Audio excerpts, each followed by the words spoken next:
शोला था जल बुझाऊं, हवाएं मुझे न दो। शोला था जल बुझाऊं, हवाएं मुझे न दो। मैं कब का जा चुका हूँ, सदाएं मुझे न दो। शोला था जल बुझाऊं, हवाएं मुझे न दो। बंद कर दियो जी, हवावां भी बंद कर दियो। बिजली पहले नहीं आउण डई, उतो हवा तुसी बंद करा दियो ते मरो गर्मी च। ਤੇ ਉਹ ਤੋਂ ਕਹਿੰਦੇ ਨੇ ਸਦਾਏ ਮੁਝੇ ਨਾ ਦੋ, ਤੇ ਕਿ ਤੁਹਾਨੂੰ ਬੁਲਾਉਣ ਵਾਸਤੇ ਪਿੱਛੋਂ ਵਟਾ ਮਾਰੀਏ ਜਾਂ ਪਾਣੀ ਵਾਲਾ ਛਾਪਰ ਮਾਰੀਏ? ਨਾ ਡੱਬੇ ਖਾਂ, ਇੰਨੇ ਕ ਪਾਣੀ ਨਾਲ ਵੀ ਨਮੂਨੀਆ ਹੋ ਜਾਂਦਾ ਬਾਬਾ ਜੀ ਨੂੰ। यानी देखें कि जो बिजली है वो दरख्तों की तरह गायब होती जा रही है और जो बिल है वो गर्मी की तरह बढ़ता जा रहा है।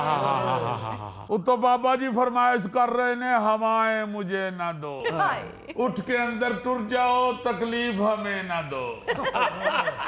क्योंकि बेशक आप जल बुझे हैं मगर सेक आ रहा है। ਹਾਏ ਹਾਏ ਹਾਏ शोला था जल बुझा हूं, शुक्र करो जल बुझे हो। 2 ਮਿੰਟ ਹੋਰ ਨਾ ਬੁਝਦੇ ਤੇ ਤੁਹਾਡੀ ਸੁਆਹ ਹੋਈ ਨਹੀਂ। ਫਿਰ ਨਾਲੇ ਜਿੰਨੀਆਂ ਤੁਸੀਂ ਘਰ ਬਹਿ ਕੇ ਸਦਾਵਾਂ ਲਾਉਂਦੇ ਹੋ ਨਾ, ਇੰਨੀਆਂ ਸਦਾਵਾਂ ਗਲੀਆਂ 'ਚ ਫੇਰ ਕੇ ਲਾਓ ਤੇ ਰਾਤ ਨੂੰ 1000 ਰੁਪਏ ਦੇ ਪਾਪੜ ਵੇਚ ਲਵੋ। ਓਏ ਅੱਧੇ ਪਾਪੜ ਚੁੱਪ ਕਰ। ਔਰ ਜਿੰਨੀ ਕਿ ਸੁਆਹ ਬਣਨੀ ਸੀ ਉਹਦੇ ਨਾਲ ਸਿਰਫ ਇੱਕ ਪਤੀਲਾ ਹੀ ਮਾਂਜਿਆ ਜਾਣਾ ਸੀ। ਤੇ ਤੇਰੀਆਂ ਬਾਹਾਂ ਛੋਟੀਆਂ, ਤੇਰੇ ਕੋਲ ਵੀ ਨਹੀਂ ਮੰਜਿਆ ਜਾਣਾ। मुझे तो लगता है गर्मी और लोड शेडिंग ने मिलकर बाबे का दिमागी तवाज़ुन खराब कर दिया है। ਹਾਏ ਅਤੇ ਹੋਰ ਕੀ, ਇਸ ਵੇਲੇ ਤੇ ਲੋਕੀ ਵਿਚਾਰੇ ਪੱਖੇ ਅੱਗੇ ਬਹਿਣ ਤੋਂ ਲੜਨ ਡਏ ਨੇ ਤੇ ਬਾਬਾ ਜੀ ਕਹਿ ਰਹੇ ਨੇ ਹਵਾएं ਮੁਝੇ ਨਾ ਦੋ। ਉੱਤੋਂ ਬਾਬੇ ਦੇ ਵਾਲ ਵੇਖ ਕੇ ਲੱਗਦਾ ਕਿਸੇ ਬੰਦੇ ਨੂੰ ਨਹੀਂ, ਪਰਾਲੀ ਨੂੰ ਅੱਗ ਲੱਗੀ। ओए एक चावल खा के थक जाने वाली चिड़ी, खबरदार अगर किसी ने मेरे साथ मिसबिहेव किया तो। ਅੰਗਰੇਜ਼ੀ ਤੇ ਇੰਜ ਬੋਲਣ ਦੇ ਨੇ ਜਿਵੇਂ ਕਿਸੇ ਕਾਲਜ ਦੇ ਬਾਹਰ ਨਾਮ ਚਣੇ ਲਾਉਂਦੇ ਨੇ। ਜਨਾਜ਼ਾ ਪੜਨ ਜਾਵੇ ਸਾਰੇ ਚਲੇ ਜਾਂਦੇ ਨੇ, ਉੱਥੇ ਕਿੰਨੀ ਦੇਰ ਫਿਰਦਾ ਰਹਿੰਦਾ, ਸ਼ਾਇਦ ਕਿਸੇ ਦਾ ਬਟੂਆ ਡਿੱਗਾ ਹੋਵੇ। आ मुंडिया गल कान खोल के सुन ला, मैं आज किसी की बदतमीजी बर्दाश्त नहीं करनी। बिल्कुल सही गल है, बाबा बिजती नहीं बर्दाश्त करता। कल एक महल्ले के मुंडे ने बाबे की बिजती की थी, बाबे ने उसको 50 रुपये लैके तो जान चढ़ी। ਖਲੋ ਜਾ, ਇਤਨਾ ਹਾਈ ਰੇਟ 50 ਰੁਪਏ ਦਾ ਅੱਜ ਕੱਲ ਆਉਂਦਾ ਕੀ ਜੇ? 2 ਸਿਗਰਟ ਨਹੀਂ ਆਉਂਦੇ। ਬਾਬਾ ਤੇ ਭੋਲਾ ਆਦਮੀ ਹੈ। ਅੱਗੇ ਗਲੀ ਦੇ ਇੱਕ ਮੁੰਡੇ ਨੇ ਬਾਬੇ ਦੇ ਸਿਰ 'ਚ ਕ੍ਰਿਕਟ ਦਾ ਗੇਂਦ ਮਾਰਿਆ ਤੇ 500 ਲੈ ਕੇ ਉਹਦੀ ਜਾਨ ਛੱਡ ਦਿੱਤੀ। ਡਾਕਟਰ ਨੇ 700 ਲੈ ਕੇ ਤੇ ਸਿਰ ਤੇ ਪੱਟੀ ਕੀਤੀ। ਫਿਰ ਡਾਕਟਰ ਨੇ 700 ਪੂਰਾ ਕਰਨ ਵਾਸਤੇ 200 'ਚ ਬਾਬੇ ਦੀ ਜੁੱਤੀ ਲਵਾ ਲਈ। ਹਾਏ ਹਾਏ ਫਿਰ ਮਰੀਜ਼ ਵਿਚਾਰਾ ਨੰਗੀ ਪੈਰੀ ਘਰ ਆਇਆ। ਬਸ ਫਿਰ ਨੰਗੀ ਪੈਰੀ ਆਂਦਿਆਂ ਬਾਬੇ ਨੂੰ ਪੈਰ 'ਚ ਸ਼ੀਸ਼ੀ ਵੱਜ ਗਈ। ਫੇਰ ਵਾਪਸ ਡਾਕਟਰ ਕੋਲ ਗਿਆ ਏ, ਉਹਨੇ ਪੈਰ ਤੇ ਪੱਟੀ ਕਰਕੇ ਬਾਬੇ ਦੇ ਕੱਪੜੇ ਲਵਾ ਲਏ। ਬਾ ਫਿਰ ਵਿਚਾਰਾ ਨੰਗੇ ਪਿੰਡੇ ਆਉਣ ਡਿਆ ਸੀ ਤੇ ਸ਼ਹਿਦ ਦੀਆਂ ਮੱਖੀਆਂ ਲੜ ਗਈਆਂ। ਫੇਰ ਵਾਪਸ ਡਾਕਟਰ ਕੋਲ, ਡਾਕਟਰ ਨੇ ਟੀਕਾ ਲਾ ਕੇ ਬਾਬੇ ਦੀ ਐਨਕ ਲਵਾ ਲਈ। ओहो, मेडिकल ने तो बाबे को मुआशरे में नंगा कर दिया है। कैसे शोखे लोग हो तुम जी।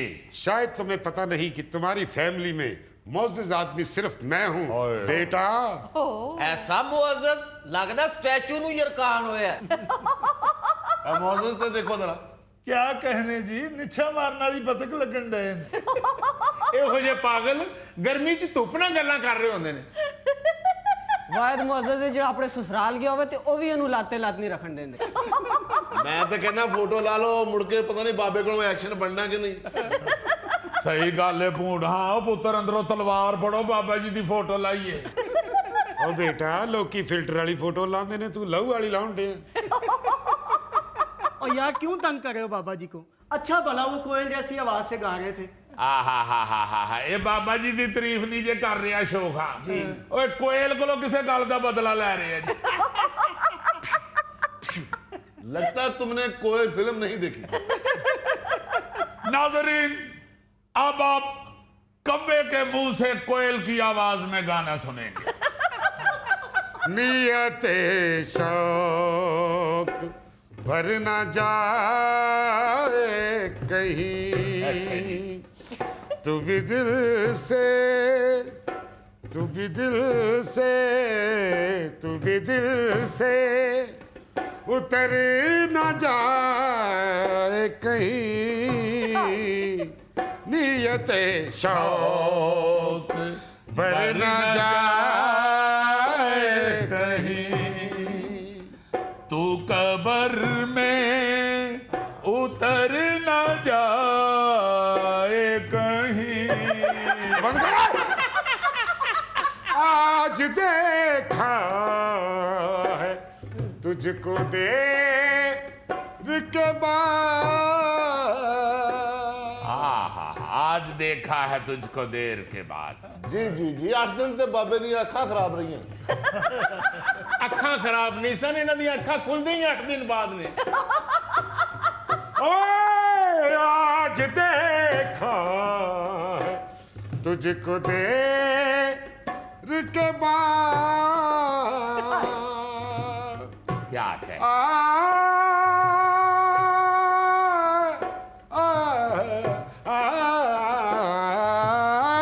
आज देखा तुझको देर के बाद, आज का दिन गुजरे न जाए कहीं, तू भी दिल से, तू कबर में, तू भी दिल से, तू कबर में, तू भी दिल से, तू कबर में। ओहो, क्या करते हैं आप लोग बाबा जी के साथ? बेटा ये कूड़ है, अताई है, इनको क्या पता हो मौसीकी का। हाय, मैं कहीं अगर हॉलीवुड में होता, ਇਹ ਮਾਈਕਲ ਜੈਕਸਨ ਦੇ ਬੂਹੇ ਅੱਗੇ ਤੁਹਾਡੀ ਪੈਂਚਰਾਂ ਦੀ ਦੁਕਾਨ ਹੋਣੀ ਸੀ। ਤੇ ਪੈਂਚਰ ਟਿਊਬ ਕੰਨ ਨਾਲ ਲਾ ਕੇ ਚੈੱਕ ਕਰਨਾ ਸੀ। ओ यार की गल कर रहे हो? मेरे उस्ताद जी अगर हॉलीवुड च होंदे ते माइकल जैक्सन दे उस्ताद होना सी। हाँ हाँ ये बात है। गल ते गौर करो, मेरे शिगिर्द की गल सुटने वाली नहीं है। नहीं जी, गल नहीं सुटन वाली, शिगिर्द सुटन वाला है। ਤੇ ਕੱਲੇ ਸ਼ਾਗਿਰਦ ਨੂੰ ਕਿਉਂ ਸੁੱਟਣਾ ਹੈ? ਬਾਬੇ ਨੂੰ ਕਿਹੜਾ ਅਸਾਂ ਲੂਣ ਲਾ ਕੇ ਸੁਕਾਣਾ ਹੈ? और पुत्र तुसी जो मर्जी कहो, मेरा फैसला वो ही है। ना मिला कर,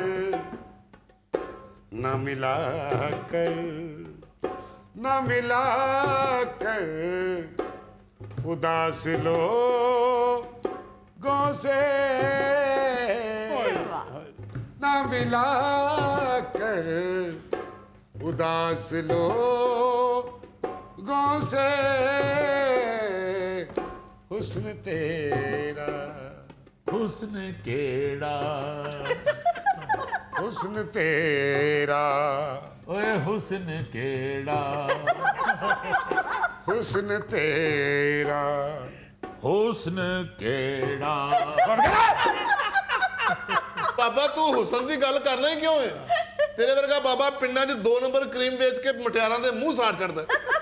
आहा हा, और मुंह सड़ने का एहसास आपसे ज्यादा किसको हो सकता है? बोलो तुम्हें कह रहे हैं। लोगों को समझ आ गई है। आओ कुछ देर रो ही ले नासिर,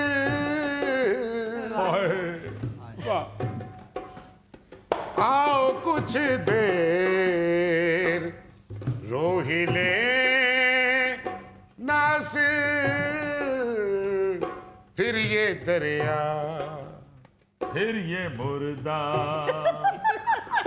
फिर ये दरिया, फिर ये मुर्दा,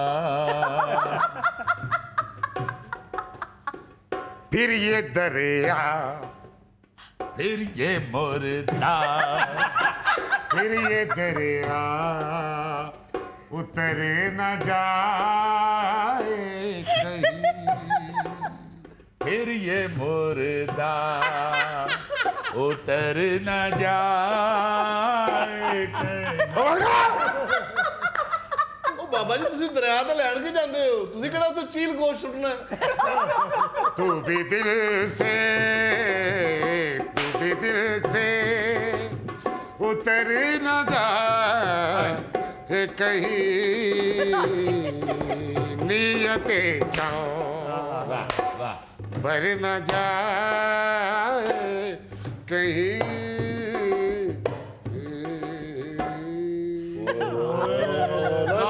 वाह वाह वाह, क्या बात है बाबा जी। आओ कुछ देर रो ही ले नासिर। ਅੱਜ ਅਸੀਂ ਤੇ ਵੈਨ ਪਾਣਾ ਚਾਹੁੰਦੇ ਆ, ਬਾਬਾ ਹੀ ਨਹੀਂ ਸਾਨੂੰ ਮੌਕਾ ਫਰਾਹਮ ਕਰਦਾ। ਉਹ ਪੁੱਤਰ ਵੈਣ ਹੀ ਪਾਈ ਜਾਂਦੇ ਹੋ, ਘਰ ਰਾਸ਼ਨ ਪਾਓ। ਉਹ ਪੁੱਤਰ ਇਹ ਤੇ ਕੋਲ ਨੇ, ਤੂੰ ਜਾ ਅੰਦਰੋਂ ਜਾ ਕੇ 1 2 3 4 5 6 7 8 ਇੱਕ ਚਾਹ ਲੈ ਕੇ ਆ। ਇਹ ਜੀ ਆਰਡਰ 1 ਕੱਪ ਚਾਹ ਦਾ ਹੀ ਦੇਣਾ ਸੀ ਤੇ ਆ ਗਿਣਤੀ ਕੈਦੀਆਂ ਦੀ ਕਰਨ ਡਏ ਸੋ। ਉਹ ਕੁਛ ਹਿਆ ਕਰਿਆ ਕਰੋ, ਮੇਰੇ ਸ਼ਗਿਰਦ ਦੇ ਸਾਹਮਣੇ ਮੇਰੇ ਵੈਣ ਪਵਾ ਰਹੇ ਹੋ। ਅੱਲਾ ਖੈਰ ਕਰੇ, ਕਾਦੇ ਵੈਣ ਪੈਣ ਲੱਗ ਪੈਣੇ? देर लगी आने में तुमको, देर लगी आने में तुमको। ਇਹ ਜਿਹੜਾ ਗਾਂਦੀਆਂ ਗਾਂਦੀਆਂ ਬਾਬਾ ਮੱਛੀ ਕੱਢ ਦੇਣਾ। ਕਿਆ ਕਹਿ देर लगी आने में तुमको, शुक्र है फिर भी आए तो, देर लगी आने में। ਲਓ ਜੀ, ਬਾਬਾ ਜੀ ਨੇ ਪੂਰਾ ਪੈਕਟ ਸਿਗਰਟਾਂ ਦਾ ਮਾਇਆ ਹੋਣਾ ਹੈ। ਕਿਉਂਕਿ ਇੱਕ ਅੱਧੇ ਸਿਗਰਟ ਵਾਸਤੇ ਤਾਂ ਇਹ ਨਹੀਂ ਗਾ ਸਕਦਾ ਬਾਬਾ। ਦੇਰ ਲੱਗੀ ਆਨੇ में तुमको। ਹਾਂ ਬੇਟਾ, ਮੈਂ ਹੁਣ ਸਿਗਰਟ ਪੀਣੇ ਛੱਡਦੇ ਨੇ। ਭਲਿਓ ਹਾਏ, ਉਹ ਤਾਂ ਖੈਰ ਦਿਨ ਕਦੀ ਵੀ ਨਹੀਂ ਆਉਣਾ ਜ਼ਿੰਦਗੀ 'ਚ ਜੀ ਕਿ ਬਾਬਾ ਜੀ ਪੱਲਿਓਂ ਸਿਗਰਟ ਪੀਣ। ਇਹਨਾਂ ਦੀ ਇਸ ਆਦਤ ਦੀ ਵਜ੍ਹਾ ਤੋਂ ਤਾਂ ਇੱਕ ਵਾਰੀ ਪੁਲਿਸ ਨੇ ਬੜਾ ਕੁੱਟਿਆ ਸੀ ਫੜ ਕੇ। ਸੜਕ ਤੇ ਜਾਣ ਡਏ ਆ ਤੇ ਅੱਗੇ ਪੁਲਿਸ ਦਾ ਨਾਕਾ ਲੱਗਾ ਹੈ, ਉਹਨਾਂ ਨੇ ਰੋਕਿਆ ਤੇ ਪੁਲਿਸ ਵਾਲਿਆਂ ਨੂੰ ਹੀ ਬਾਬੇ ਹੋਰੀ ਕਹਿੰਦੇ ਨੇ ਕਿ ਸਿਗਰਟ ਤੇ ਲਾਓ। ਉਹਨਾਂ ਫਿਰ ਐਸੀ ਜਗ੍ਹਾ ਤੇ ਸਿਗਰਟ ਲਾਇਆ ਨਾ कि आगे 4 दिन गाते रहे ने, ये दुआ सा कहां से उठता। ਬਾਬਾ ਜੀ ਨੇ ਤਾਂ ਡੇਰੇ ਵਾਲੇ ਪਹਿਲਵਾਨ ਕੋਲੋਂ ਕੁੱਟ ਖਾਧੀ। ਉਹ ਕਿਤੇ ਚੌਲ ਵੰਡਣ ਦਿਆ ਸੀ, ਕਹਿੰਦੇ ਨੇ ਪਹਿਲਵਾਨ ਹਰ ਵੇਲੇ ਚੌਲ ਹੀ ਵੰਡਦਾ ਰਹਿਣਾ, ਕਿਸੇ ਦਿਨ ਸਿਗਰਟ ਵੀ ਵੰਡ। ਸਿਗਰਟ ਦੇ ਤੇ ਏਡੇ ਭੈੜੇ ਆਦੀ ਨੇ ਬਾਬਾ ਜੀ। ਚਿੜੀਆ ਘਰ ਵੇਖਣ ਗਏ ਸਾਂ, ਉੱਥੇ ਕਿਤੇ ਸ਼ਰਾਰਤੀ ਮੁੰਡੇ ਨੇ ਬਨਮਾਨਸ ਨੂੰ ਸਿਗਰਟ ਫੜਾਤਾ। ਬਾਬਾ ਜੀ ਨੇ ਸਿਗਰਟ ਦੀ ਵਾਰੀ ਲਾਉਣ ਵਾਸਤੇ ਬਨਮਾਨਸ ਦੇ ਪਿੰਜਰੇ 'ਚ ਹੱਥ ਕਰਤਾ। ਬਸ ਫਿਰ ਬਨਮਾਨਸ ਨੇ ਬਾਬੇ ਦੇ ਵਾਲ ਫੜ ਲਏ ਨੇ। ਇੱਕ ਹੱਥ ਨਾਲ ਬਨਮਾਨਸ ਸਿਗਰਟ ਪੀ ਜਾਵੇ ਤੇ ਇੱਕ ਹੱਥ ਨਾਲ ਬਾਬੇ ਨੂੰ ਹਿਲਾਈ ਜਾਵੇ, ਔਰ ਨਾਲ ਕਵੇ ਅਸੀਂ ਪਿੰਜਰੇ 'ਚ ਆ ਤੇ ਤੂੰ ਕੋ ਆਜ਼ਾਦ ਫਿਰਨ ਦੇ। ਮੈਂ ਨਾ ਜੀ ਇਹੋ ਜਿਹਾ ਬਨਮਾਨਸ ਨੇ ਬਾਬੇ ਨੂੰ ਵਾਲਾਂ ਤੋਂ ਫੜਿਆ ਕਿ ਚਿੜੀਆ ਘਰ ਦੀ ਇੰਤਜ਼ਾਮੀਆ ਆ ਗਈ ਹੈ, ਬਨਮਾਨਸ ਨਹੀਂ ਛੱਡਣ ਦੇ। ਔਰ ਇੰਤਜ਼ਾਮੀਆ ਕੇ ਕੀ ਸੱਚੇ ਹੋਣ ਡਏ ਨੇ ਕਿ ਭਾਈ ਜੀ ਮੈਂ ਤੇ ਇਸ ਗੱਲੋਂ ਸਿਗਰਟ ਲੈਣਾ ਚਾਹੁੰਦਾ ਸਾਂ ਕਿ ਸਿਗਰਟ ਬਨਮਾਨਸ ਕੇ लिए मुज़िर होता है। ਪੂਰੇ 5 ਵਜੇ ਬਨਮਾਨਸ ਨੇ ਬਾਬੇ ਨੂੰ ਛੱਡਿਆ ਔਰ ਨਾਲ ਉਹਨੇ ਕਿਹਾ ਕਿ ਕੱਲ ਇਸੀ ਟਿਕਟ पे आना, यहीं से शुरू करेंगे। ਤੁਹਾਡੀਆਂ ਇਹਨਾਂ ਗੱਲਾਂ ਤੋਂ ਤੰਗ ਆ ਕੇ ਮੈਂ ਅੱਜ ਇਸ ਬੱਚੇ ਨੂੰ ਬੁਲਾਇਆ ਤਾਂ ਕਿ ਇਸ ਮੁਸੀਬਤਾਂ ਤੋਂ ਮੈਂ ਬਾਹਰ ਨਿਕਲ ਸਕਾਂ। ਵਾਹ ਵਾਹ ਵਾਹ ਬਾਬਾ ਜੀ, ਤੁਹਾਡੀ ਇਹ ਸੋਚ ਸੋਨੇ ਦੇ ਪਾਣੀ ਨਾਲ ਲਿਖਣ ਦੇ ਕਾਬਲ ਜੇ। ਤੁਹਾਡੇ ਵਰਗੇ ਬੰਦੇ ਹੀ ਅੱਗੇ ਨਿਕਲਦੇ ਜੇ। ਲਓ ਬਾਬਾ ਜੀ ਨੂੰ ਡੰਕੀ ਲਵਾਉਣ ਲੱਗਾ ਜੇ। ਬਾਬਾ ਜੀ ਲਾਈਫ ਜੈਕਟ ਪਾ ਲੈਣਾ, ਅੱਜ ਕੱਲ ਕਸ਼ਤੀਆਂ ਵੀ ਬੜੀਆਂ ਉਲਟ ਰਹੀਆਂ। ਉਹ ਨਹੀਂ ਭਾਈ ਜੀ, ਇਹ ਗੱਲ ਉਹ ਨਹੀਂ। ਪੁੱਤਰ ਇਹਨਾਂ ਨੂੰ ਛੱਡ, ਤੂੰ ਜਿਹੜੀ ਮੈਨੂੰ ਤਜਵੀਜ਼ ਦਿੱਤੀ ਸੀ ਨਾ ਉੱਤੇ 2-3 ਦਿਨ ਮੈਂ ਗੌਰ ਕੀਤਾ। ਲਓ ਇਹ 3 ਦਿਨ ਦੇ ਗੌਰ ਕਰਨ ਡਏ ਹੋ। ਮੈਂ ਆਖਾ ਪਤਾ ਨਹੀਂ ਬਾਥਰੂਮ 'ਚ ਕਿਉਂ ਬਹਿ ਰਹਿੰਦੇ ਨੇ, ਅੱਲਾ ਖੈਰ ਕਰੇ। ਮੈਂ ਤੇ ਫੱਕੀ ਦਾ ਇੰਤਜ਼ਾਮ ਕਰਾਉਣ ਡੇ ਆ। ਇਹ ਤੁਸੀਂ ਤਜਵੀਜ਼ ਤੇ ਗੌਰ ਕਰ ਰਹੇ ਸੋ। ਉਹ ਬਾਬਾ ਜੀ, ਤੁਹਾਡੇ ਸਾਰੇ ਮਸਲਿਆਂ ਦਾ ਹੱਲ ਹੀ ਇਹ ਵੇ, ਬਸ ਇੱਕ ਵਾਰੀ ਜਿੱਤਣ ਦੀ ਦੇਰ ਏ, ਸਭ ਲਹਿਰਾਂ ਬਹਿਰਾਂ ਹੋ ਜਾਣਗੀਆਂ। ਲਓ ਜੀ, ਮੈਂ ਹਿਸਾਬ ਲਾ ਲਿਆ ਜੀ। ਇਹ ਮੁੰਡਾ ਬਾਬੇ ਨੂੰ ਕੁੱਕੜਾਂ ਦੀ ਲੜਾਈ ਤੇ ਪੈਸੇ ਲਾਉਣ ਵਾਸਤੇ ਤਿਆਰ ਕਰਨ ਲਿਆ ਜੀ। ਲਓ ਜੀ, ਬਾਬੇ ਨੇ ਜਿਹੜੇ ਕੁੱਕੜ ਤੇ ਪੈਸੇ ਲਾਉਣੇ ਨੇ, ਦੰਗਲ ਤੋਂ 1 ਦਿਨ ਪਹਿਲੇ ਉਹੀ ਕੁੱਕੜ ਬਿੱਲੀ ਨੇ ਚੁੱਕ ਕੇ ਲੈ ਜਾਣਾ ਜੀ। ਵੈਸੇ ਮੈਂ ਤੁਹਾਨੂੰ ਇੱਕ ਗੱਲ ਸਾਫ਼-ਸਾਫ਼ ਦੱਸ ਛੱਡਾਂ, ਭਾਵੇਂ ਜਿੱਤੋ ਤੇ ਭਾਵੇਂ ਹਾਰੋ, ਇਹ ਜੂਏ ਵਾਲਾ ਕੰਮ ਹੁੰਦਾ ਭੈੜਾ ਹੀ ਜੇ। हाय ਆ ਨਹੀਂ ਉਹ ਬੇਵਕੂਫਾ, ਮੈਂ ਸਿਆਸਤ 'ਚ ਹਿੱਸਾ ਲੈਣ ਦਾ ਫੈਸਲਾ ਕਰ ਲਿਆ। ਬਸ ਇੱਕ ਅੱਧਾ ਇਲੈਕਸ਼ਨ ਜਿੱਤਣ ਦੀ ਗੱਲ ਏ, ਫਿਰ ਤੁਸੀਂ ਕੌਣ ਤੇ ਮੈਂ ਕੌਣ। हाय ਬਸ ਫਿਰ ਤੁਹਾਡੀ ਹਰ 5 ਸਾਲ ਬਾਅਦ ਹੀ ਬਾਬਾ ਜੀ ਨਾਲ ਮੁਲਾਕਾਤ ਹੋਏ ਕਰੇਗੀ। ਵਾਹ ਓਏ ਪੁੱਠਾ ਮਸ਼ਵਰਾ ਬਾਬੇ ਨੂੰ ਤੂੰ ਦਿੱਤਾ? ਓਏ ਇਸ ਤੋਂ ਸਿੱਧਾ ਮਸ਼ਵਰਾ ਹੀ ਕੋਈ ਨਹੀਂ, ਜ਼ਰਾ ਸੋਚੋ ਤੇ ਸਹੀ। ਬਾਬਾ ਜੀ ਐਮਐਨਏ ਬਣ ਕੇ ਅਸੈਂਬਲੀ ਪਹੁੰਚ ਗਏ ਨੇ। ਹਾਏ ਹਾਏ, ਤੇ ਅਸੈਂਬਲੀ ਦੇ ਸਾਰੇ ਮੈਂਬਰਾਂ ਬਾਹਰ ਆ ਗਏ ਨੇ। ਉਹਨੇ ਇੰਤਜ਼ਾਮੀਆਂ ਨੂੰ ਕਿਹਾ ਪਹਿਲੇ ਅੰਦਰ ਸਪਰੇਅ ਕਰਵਾਓ ਫਿਰ ਜਾਵਾਂਗੇ। ਬਾਬਾ ਜੀ ਨੇ ਇਲੈਕਸ਼ਨ ਜਿੱਤ ਕੇ ਐਮਐਨਏ ਵਾਲੀ ਗੱਡੀ 'ਚ ਬਹਿਣਾ, ਡਰਾਈਵਰ ਨੇ ਫੁੱਲ ਸਪੀਡ ਤੇ ਏਸੀ ਲਾਣਾ ਤੇ ਐਮਐਨਏ ਨੂੰ ਨਮੂਨੀਆ ਹੋ ਜਾਣਾ। ਉਹੀ ਗੱਡੀ ਬਾਬੇ ਵਾਸਤੇ ਐਂਬੂਲੈਂਸ ਬਣ ਜਾਣੀ ਹੈ। ਉਹ ਬਾਬਾ ਜੀ ਤੁਸੀਂ ਇਹਨਾਂ ਦੀਆਂ ਗੱਲਾਂ ਨੂੰ ਛੱਡੋ, ਤੁਸੀਂ ਸੋਚੋ ਜਦੋਂ ਤੁਸੀਂ ਇਲੈਕਸ਼ਨ ਜਿੱਤ ਕੇ ਸ਼ਾਮ ਨੂੰ ਪਾਰਲੀਮੈਂਟ ਲੌਜਸ ਦੇ ਲਾਣ ਚਾਹ ਦਾ ਕੱਪ ਫੜ ਕੇ ਟਹਿਲਦੇ ਹੋਣਾ। ਪੁੱਤਰ ਚਾਹ ਦੇ ਕੱਪ ਨਾਲ ਕਸ਼ਤੀ ਕੇਕ ਦਾ ਇੰਤਜ਼ਾਮ ਹੋਣਾ ਚਾਹੀਦਾ। ਔਰ ਬੇਟਾ ਜੇ ਕਸ਼ਤੀ ਕੇਕ ਦਾ ਇੰਤਜ਼ਾਮ ਹੋ ਜਾਵੇ ਤੇ ਫਿਰ ਚਾਹ ਦੇ ਕੱਪ 2 ਕਰ ਲਵੀਂ। ਔਰ ਕੱਪ ਪੁੱਤਰ ਉਹ ਨਹੀਂ ਹੋਣਾ ਚਾਹੀਦਾ ਜਿਹੜਾ ਥੱਲੇ ਜਾਂਦਾ ਜਾਂਦਾ ਬਰੀਕ ਹੋ ਜਾਣਾ।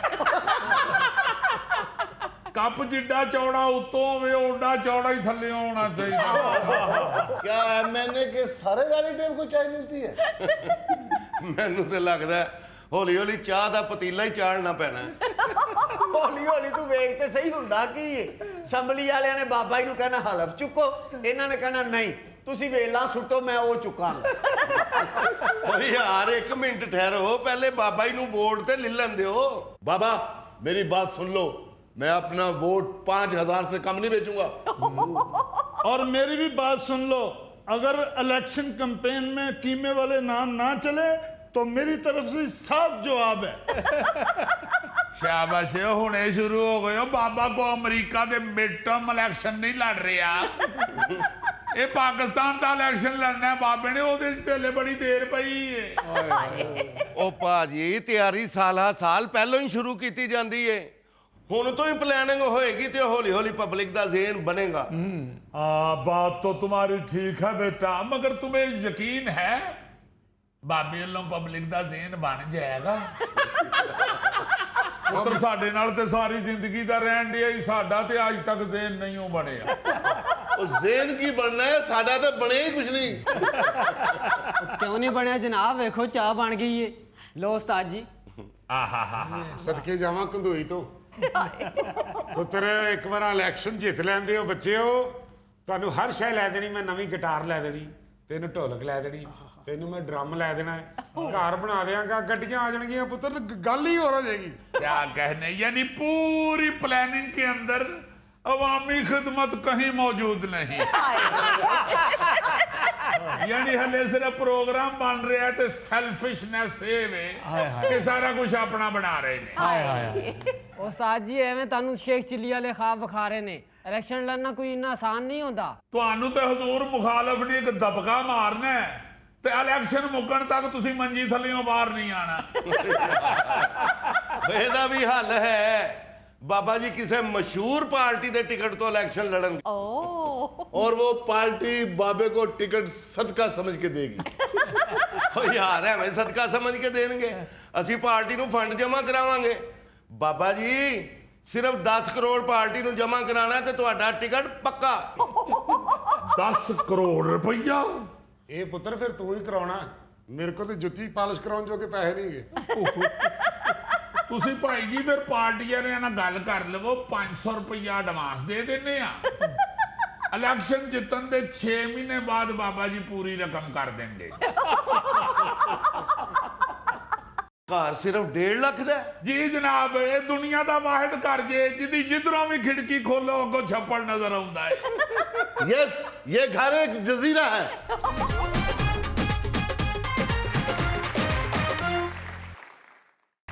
ਉਹ 10 ਕਰੋੜ ਰੁਪਈਆ ਪਾਰਟੀ ਫੰਡ। ਉਹ ਕੂੜਾ 10 ਕਰੋੜ ਰੁਪਇਆ ਹੀ ਮੰਗ ਲਿਆ ਈ। सुन रहे हो, सुन रहे हो? 10 करोड़। खुद ही सुनो, मुझे ना सुनाओ। ਉਹ ਬੇਟਾ, ਉਹ ਪੁੱਤਰ ਅਸੀਂ ਕਿੱਥੋਂ ਦੇਣਾ 10 ਕਰੋੜ ਰੁਪਈਆ? ਉਹ ਸਾਨੂੰ ਤੇ 1000 ਤੋਂ ਅੱਗੇ ਗਿਣਤੀ ਨਹੀਂ ਆਉਂਦੀ। ਅੱਖ ਦਾ ਲਫ਼ਜ਼ ਵੀ ਅਸੀਂ ਸਿਰਫ ਤਾਂ ਯਾਦ ਕੀਤਾ ਹੈ ਕਿ ਵੇਲ ਲੈਣ ਵਾਸਤੇ ਲੱਖ ਲੱਖ ਮੁਬਾਰਕਾਂ ਦੇਣੀਆਂ ਹੁੰਦੀਆਂ ਨੇ, ਜਾਂ ਫਿਰ ਵੇਲ ਨਾ ਮਿਲੇ ਤੇ ਲੱਖ ਦੀ ਲਾਨਤ ਪਾਣੀ ਹੁੰਦੀ ਹੈ। ਉਸਤਾਦ ਜੀ ਮੇਰੇ ਤੇ ਨਾ ਪਾਓ। ਉਹ ਪੁੱਤਰ ਸਾਨੂੰ ਤੇ ਕੋਈ 2000 ਦੇਵੇ ਤੇ ਅਸੀਂ ਕਹਿੰਦੇ ਆ 1.25 ਲੱਖ ਹੈ। ਹਾਏ ਉਹ 10 ਕਰੋੜ ਹੀ ਕਹਿਤਾ ਹੀ। ਉਹ 10-10 ਰੁਪਏ ਦੀ ਵੇਲ ਫੜਨ ਤੋਂ ਇੱਕ ਦੂਸਰੇ ਨੂੰ ਅਸੀਂ ਜੁਗਤਾ ਕਰਨੇ ਆ ਤੇ ਸਾਨੂੰ 10 ਕਰੋੜ। ਓਏ ਹੁਣ ਐਂਬੂਲੈਂਸ ਤੇਰਾ ਪਿਓ ਬੁਲਾਏਗਾ। ਹਾਏ ਬਾਬਾ ਜੀ ਖੈਰ ਕੀਤੀ ਤੇ ਤੁਸੀਂ ਇਹ ਵੀ ਜੁਗਤ ਹੀ ਏ, ਮਗਰ ਇhtiyatan ਐਂਬੂਲੈਂਸ ਬੁਲਾ ਲਵੋ। ਉਹ ਮੇਰੇ ਕੋਲੋਂ 10 ਕਰੋੜ ਦੇ ਸਿਫਰੇ ਨਹੀਂ ਜੇ ਗਿਣੇ ਜਾਣੇ ਓਏ। ਉਹ ਭੂੰਡਖਾ ਪੁੱਤਰ ਤੂੰ ਹੀ ਦੱਸ ਦੇ ਓਏ 10 ਕਰੋੜ ਚ ਕਿੰਨੇ ਸਿਫਰੇ ਹੁੰਦੇ ਨੇ। मुझे क्या पता, मैं चार्टर्ड अकाउंटेंट हूँ। मुझे तो बस इतना पता कि 1 मिलियन में 10,000 होते हैं। ਉਹ ਰਾਗ ਪਹਿਲਵਾਨ ਤੂੰ ਹੀ ਦੱਸ ਦੇ ਉਹ 10 ਕਰੋੜ ਚ ਕਿੰਨੇ ਸਿਫਰੇ ਹੁੰਦੇ ਨੇ ਓਏ। ਉਸਤਾਦ ਜੀ ਉਹਨੂੰ ਕੀ ਪਤਾ ਕਰੋੜ ਦਾ, ਉਹਨੂੰ ਤੇ ਬਸ ਮਿੱਠੇ ਚੌਲਾਂ ਦੀ ਕਰੋੜੀ ਦਾ ਪਤਾ ਜੇ। ਉਹ ਪੁੱਤਰ ਹਿਸਾਬ ਨੂੰ ਛੱਡੋ। ਉਹ ਮੈਨੂੰ ਸਾਹ ਨਹੀਂ ਆ ਰਿਹਾ, ਕਿਸੇ ਡਾਕਟਰ ਨੂੰ ਸੱਦੋ। ਬਾਬਾ ਜੀ ਡਾਕਟਰ ਇਲਾਜ ਕਰਨ ਵਾਲਾ ਬੁਲਾਉਣਾ ਜਾਂ ਉਹ ਵਾਲਾ ਬਣਾਉਣਾ ਜਿਹੜਾ ਆਂਦੀ ਬਾਹ ਫੜ ਕੇ ਕਹਿੰਦਾ ਆਈ ਐਮ ਸੌਰੀ। ਉਹ ਸ਼ੌਕੀ ਨੂੰ ਛੱਡੋ, ਉਹ फटाफट डॉक्टर बुला लो। बाबा जी आप बीमारी की जितनी अच्छी एक्टिंग कर लेते हैं ना, इससे साफ पता चलता है कि आप सियासत में बहुत आगे जाएंगे। ਉਹ ਪੁੱਤਰ ਸਿਆਸਤ ਨੂੰ ਐਸਲੇ ਛੱਡ ਏ, ਬਾਬੇ ਦਾ ਕੁਝ ਕਰੋ ਖੁਦਾ ਦਾ ਨਾਂ ਜੇ। ਉਹ ਪੁੱਤਰ ਕੋ ਉੱਠ ਕੇ ਬਾਬੇ ਦੇ ਮੂੰਹ 'ਚ ਪਾਣੀ ਦੀ ਚਮਚੀ ਪਾਓ, ਬਾਬਾ ਜਾਣ ਵਾਲਾ ਜੀ। ਉਸਤਾਦ ਜੀ ਅਸੀਂ ਤੇ ਚੌਲ ਵੀ ਹੱਥਾਂ ਨਾਲ ਖਾਣੇ ਆ, ਚਮਚੀ ਗੁਆਂਢੀਆਂ ਕੋਲੋਂ ਮੰਗ ਲਿਆਵਾਂ। ਓਏ ਪਰਨਾ ਭਿਉਂ ਕੇ ਬਾਬੇ ਦੇ ਮੂੰਹ ਤੇ ਨਿਚੋੜ ਦਿਓ। Rock yes bro. अच्छा मौका है, बाबे के साथ निकल जाओ। बाबा तुम्हारे डैडी के पास तुम्हें छोड़ देगा ना। क्या कह रहे हैं ब्रो? डैडी तो अल्लाह के पास चले गए हैं। तो बाबा जी वहीं जा रहे हैं। बाबा जी कौन सी फिल्म देखने जा रहे हैं? ਉਹ ਤੁਹਾਨੂੰ ਆਪਣੀ ਪਈ ਏ, ਇੱਧਰ ਤੇ ਵੇਖੋ ਕੋਈ ਚਿੜੀ ਨੂੰ ਸ਼ਰਲਾ ਮਾਰ ਗਿਆ ਜੇ। ਲਓ ਜੀ ਬਾਬਾ ਜੀ ਮੈਨੂੰ ਲੱਗਦਾ ਤੁਹਾਡੇ ਕੋਲੋਂ 10 ਕਰੋੜ ਇਕੱਠਾ ਨਹੀਂ ਹੋਣਾ ਤੇ ਹੁਣ ਇਲੈਕਸ਼ਨ ਭੁੱਲ ਜਾਓ। ਅੱਲਾ ਉਹ ਬੈ ਮੇਰੇ ਆ ਬੱਚਿਆ, ਉਹ ਫालतू ਗੱਲਾਂ ਛੱਡ ਦਿਓ ਓਏ। ਉਹ ਮੈਂ ਕਿਤੇ ਨਹੀਂ ਜਾ ਰਿਹਾ। ਹੁਣ ਇਹ ਸੋਚੋ ਕਿ 10 ਕਰੋੜ ਕਿੱਥੋਂ ਆਏਗਾ। ਉਹ ਮੈਂ ਇਲੈਕਸ਼ਨ 'ਚ ਖਲੋਵਾਂ ਹੀ ਖਲੋਵਾਂ। ਬਸ ਫਿਰ ਬਾਬਾ ਜੀ ਇਹਦਾ ਇੱਕੋ ਹੀ ਤਰੀਕਾ ਜੇ ਹਜ਼ੂਰ 10 ਕਰੋੜ ਇਕੱਠਾ ਹੋ ਜਾਏਗਾ, ਡਕੈਤੀਆਂ ਸ਼ੁਰੂ ਕਰ ਲਵੋ। ਤੁਹਾਨੂੰ ਪਹਿਲੇ ਵੀ ਹਲਕਾ ਫੁਲਕਾ ਤਜਰਬਾ ਤੇ ਹੈ ਹੀ ਹੈ। ਯਾਦ ਜੇ ਨਾ ਕਰਾਚੀ ਜਾਂਦੇ ਆ ਰੇਲ ਗੱਡੀ ਦੇ ਡੱਬੇ 'ਚ ਤੁਸੀਂ ਕਮਾਈ ਦੇ ਕੰਗਨ ਲਾ ਲਏ ਸਨ। ਚੋਰੀ, ਪੁਲਿਸ ਪੁਲਿਸ ਪੁਲਿਸ ਪੁਲਿਸ। ਉਹ ਭੈਣਿਆ ਉਦੋਂ ਵੀ ਪੁਲਿਸ ਨੇ ਫੜ ਲਿਆ ਸੀ, ਬਲਕਿ ਉਹਨਾਂ ਨੇ ਤੇ ਪਿਛਲੀਆਂ 25-30 ਚੋਰੀਆਂ ਹੋਰ ਵੀ ਬਾਬੇ ਦੇ ਪਾ ਕੇ ਨੂੰ ਜੇਲ੍ਹ 'ਚ ਭੇਜ ਦਿੱਤਾ। ਉੱਥੇ ਬਾਬੇ ਦੀ ਕਿਸਮਤ ਚੰਗੀ ਕਿ ਜੇਲਰ ਅੱਗੋਂ ਖਾਨ ਸਾਹਿਬ ਨਿਕਲ ਆਇਆ। ਉਹਨੇ ਬਾਬਾ ਜੀ ਕੋਲੋਂ ਰੋਜ਼ ਗਾਣੇ ਸੁਣਨੇ ਤੇ ਇਹਨਾਂ ਨੂੰ ਇਨਾਮ ਕਰਾਮ ਵੀ ਕਰਨਾ। 6 ਮਹੀਨੇ ਬਾਬੇ ਨੇ ਕੈਦ ਕੱਟੀ ਏ। ਹਾਏ ਕੱਟੀ ਤੇ ਮਾਸ਼ਾਅੱਲਾ 60,000 ਰੁਪਇਆ ਜੇਲ੍ਹ 'ਚੋਂ ਇਕੱਠਾ ਕਰਕੇ ਲਿਆਇਆ ਸੀ। ਓਏ ਜੇ ਇਹੋ ਜੀ ਗੱਲ ਹੈ ਤੇ ਬਾਬੇ ਨੂੰ ਫੇਰ ਜੇਲ੍ਹ 'ਚ ਕਰਾ ਦਿਓ। 10 ਕਰੋੜ ਇਕੱਠਾ ਹੋਏਗਾ ਤੇ ਬਾਬੇ ਨੂੰ ਲਿਆਵਾਂਗੇ। ਲੋ ਜੀ ਤੁਹਾਡਾ ਪ੍ਰੋਗਰਾਮ ਤੇ ਕਾਫੀ ਲੰਮਾ ਹੈ ਤੇ ਬਾਬੇ ਦੀ ਉਮਰ ਥੋੜੀ ਹੈ। ਰੱਬ ਰਾਖਾ। ਉਹ ਬਈਆ ਮੇਰੇ ਆ ਬੱਚਿਆ, ਬਈਆ ਮੇਰੇ ਆ ਪੁੱਤਰਾ। ਉਹ ਮੇਰੀ ਗੱਲ ਸੁਣੋ ਬੱਚਿਓ, अगर एक घर बेच के पैसे इकट्ठे कर लिए तो फिर ठीक है। घर बेचने? No never, not at all. हम ये घर कभी नहीं बेचेंगे। जी एक मिनट ठहर जाओ बेटा, इधर आओ ना जी। जी बेटा। ਚਲੋ ਮਿਸਾਲ ਦੇ ਤੌਰ ਤੇ ਘਰ ਵੇਚ ਵੀ ਦਈਏ ਜੀ। 10 ਕਰੋੜ ਉਹਨਾਂ ਨੂੰ ਦੇਣਾ ਹੈ। ਹਾਂਜੀ। ਘਰ ਵੇਚ ਛੱਡਿਆ ਤੇ ਬਾਕੀ 9 ਕਰੋੜ 98 ਲੱਖ ਤੇ 50,000 ਕਿੱਥੋਂ ਦੇਾਂਗੇ? ਇਹ ਘਰ ਸਿਰਫ 1.5 ਲੱਖ ਦਾ ਹੈ? ਜੀ ਜਨਾਬ, ਇਹ ਦੁਨੀਆ ਦਾ ਵਾਹਿਦ ਘਰ ਜੇ ਜਿਹਦੀ ਜਿੱਧਰੋਂ ਵੀ ਖਿੜਕੀ ਖੋਲੋ ਅੱਗੋਂ ਛੱਪੜ ਨਜ਼ਰ ਆਉਂਦਾ ਹੈ। यस, ये घर एक जजीरा है। ਬਾਬਾ ਜੀ ਆਪਣੇ ਘਰ ਦੀ ਛੱਤ ਤੇ ਖਲੋ ਕੇ ਫੋਟੋ ਖਿੱਚ ਕੇ ਦੋਸਤਾਂ ਨੂੰ ਸੁੱਟਦੇ ਨੇ ਤੇ ਉਹਨਾਂ ਨੂੰ ਕਹਿੰਦੇ ਨੇ ਮੈਂ ਆਈਲੈਂਡ ਮੇ ਰਹਤਾ ਹੂੰ। ਭਾਈ ਸਾਹਿਬ ਜੇ ਇਸ ਮੁਲਕ ਦੀ ਆਬਾਦੀ 25 ਕਰੋੜ ਹੈ ਨਾ ਤੇ ਇਸ ਘਰ 'ਚ ਮੱਛਰਾਂ ਦੀ ਆਬਾਦੀ 50 ਕਰੋੜ ਹੈ। ਤੇ ਫਿਰ ਇੱਥੇ ਰਹਿਣ ਕਿਵੇਂ ਡਏ ਹੋ? ਉਹ ਬਸ ਪੁੱਤਰ ਇੱਥੇ ਬਹਿ ਕੇ ਗਾਉਂਦੇ ਰਹਿੰਦੇ ਆ।